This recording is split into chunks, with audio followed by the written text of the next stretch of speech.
दोस्तों मेरे चैनल में आपका स्वागत है। दोस्तों कुछ दिन पहले मैंने एक वीडियो बनाया था जिसमें कि बताया था कि अगर किसी भी ज़मीन पर आपका 12 वर्षों तक लगातार कब्जा है, लेकिन यहाँ पर जो कब्जा है वह प्रतिकूल होना चाहिए। तो यहाँ पर अगर आपका प्रतिकूल कब्जा है तो फिर आप यहाँ पर उस ज़मीन के स्वामी बन सकते हैं। तो यहाँ पर मेरे कई सारे व्यूअर ने यह सवाल पूछा था कि यहाँ पर प्रतिकूल कब्जा का मतलब क्या होता है। तो दोस्तों आज के इस वीडियो में मैं आप लोग को यही बताने वाला हूँ कि प्रतिकूल कब्जा का मतलब आखिर क्या होता है।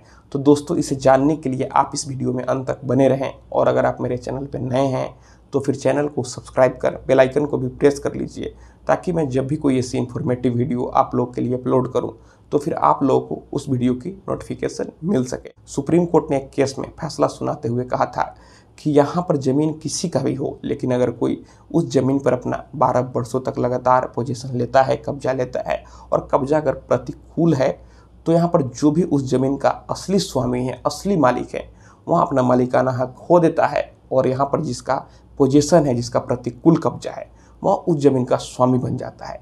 तो यहाँ पर जो प्रतिकूल शब्द है, इसी को लेकर लोगों के मन में कन्फ्यूजन रहता है। तो दोस्तों यहाँ पर प्रतिकूल कब्जा का मतलब यह होता है, यहाँ पर आप कोई भी संपत्ति पर कई वर्षों से रह रहे हैं और यहाँ पर आप ऑनर जैसा रह रहे हैं, ना कि यहाँ पर आप रेंट पे रह रहे हैं, और फिर जो भी उस ज़मीन का रियल ऑनर है, आपके रहने से उससे कोई भी ऑब्जेक्शन नहीं है, वह इस बीच किसी भी तरह का कोई केस फाइल नहीं करता है, आपके ऊपर केस दर्ज नहीं कराता है, आपको हटाने की कोशिश नहीं करता है, उसे कोई भी आपत्ति नहीं है, उससे कोई भी मतलब नहीं है। तो यहाँ पर इसी चीज़ का मतलब होता है कि प्रतिकूल कब्जा, आपके कब्जे से किसी को कोई भी ऑब्जेक्शन नहीं है।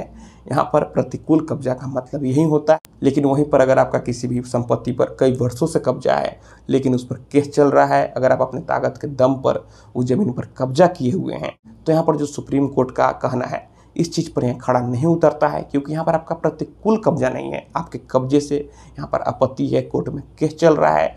तो फिर कई वर्षों से भी कब्जा है, 30 वर्षों से भी कब्जा है, 40 वर्षों से भी कब्जा है, तो फिर आप उस ज़मीन के स्वामी नहीं बन सकते हैं। यहाँ पर अगर आपका प्रतिकूल कब्जा है, जो यहाँ पर उस ज़मीन का स्वामी है, उसको उससे कोई भी मतलब नहीं है, उससे कोई भी आपत्ति नहीं है, वह कोई रोक टोक नहीं करता है। आप एक मालिक की तरह उस ज़मीन पर रहते हैं, तभी यहाँ पर आप उस ज़मीन के स्वामी बन सकते हैं। अब कई लोगों का सवाल होता है कि कब्जा तो है, लेकिन आखिर पेपर कैसे बनेगा। तो यहाँ पर आपका अगर 12 वर्षों से अधिक कब्जा है, तो यहाँ पर कोई ना कोई चीज़ यहाँ प्रूफ करता होगा कि आप कई वर्षों से वहाँ पर रह रहे हैं। आप कैसे प्रूफ करेंगे? बिजली का बिल आता होगा, नगर निगम का रसीद कटता होगा, कोई चीज़ अगर उस एड्रेस पर है तो फिर आप संबंधित कार्यालय में जाकर बात कर सकते हैं। लेकिन अगर अधिकारी नहीं सुनते हैं तो फिर आप कोर्ट में भी सूट फाइल करके आप यहाँ पर कोर्ट से ऑर्डर लेकर आ सकते हैं, और जब कोर्ट से ऑर्डर लेकर आएंगे तो फिर यहाँ पर आपका पेपर तैयार हो जाएगा। लेकिन यहाँ पर यह चीज़ साबित करता हो कि कब्जा प्रतिकूल है, किसी को आपके कब्जे से कोई भी आपत्ति नहीं है, और आपका उस ज़मीन पर कब्जा 12 वर्षों से है, और यहाँ पर आप रेंटर की तरह अगर रहते हैं। कई लोग यहाँ सोचते हैं कि मैं रेंट पे कई वर्षों तक रहूँगा तो यहाँ पर मेरा उस ज़मीन पर मालिकाना हक हो जाएगा। तो यहाँ पर जो ऐसा सोचते हैं या फिर कहते हैं, यह सरासर गलत है।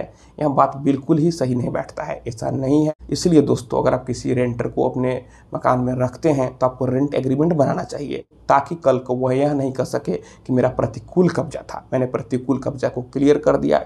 इसीलिए आप रेंट एग्रीमेंट बनवाएं, और आप रेंट यहाँ पर अकाउंट में लें, और साथ ही आप रेंट का रिसिप्ट भी दें, और रिसिप्ट का एक कार्बन कॉपी आप अपने पास रखें, ताकि यहाँ पर यह चीज़ क्लियर रहे कि वह रेंटर था, ना कि कल को वहाँ जाकर कोर्ट में क्लेम कर दे कि मैं ऑनर जैसा वहाँ पर रह रहा था।